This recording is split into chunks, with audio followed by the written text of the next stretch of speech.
Güzel kıyla aşık olun o çiğ. Pervane dey o da yanman geçer mi? Yar levinden pozu alın o çiğ.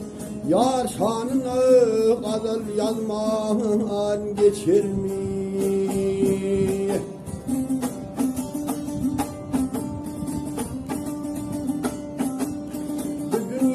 Dünyası beğendirsin, söyene bahar ya söymeni kastır.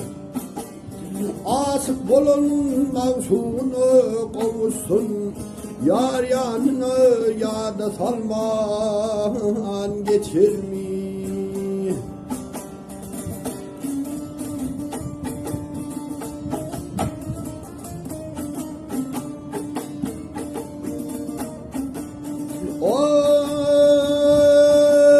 Akidamda aşka düşen yıllarım, İshab kullen aşka düşer bulgurum. Dergahında serhoş bolan o çığıt, hak hasıklar bağda alman geçer mi?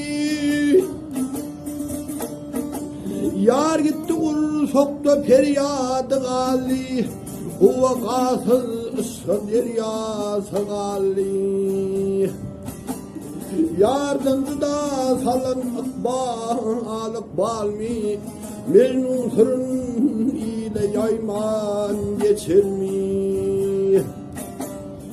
Ciğerimde yâlemin dağı var, kul sokumda ağlanmadı ağı var.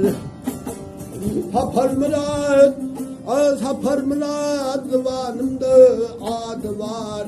Hey ursokta kalan armağan geçer mi? Yardımda salan akbal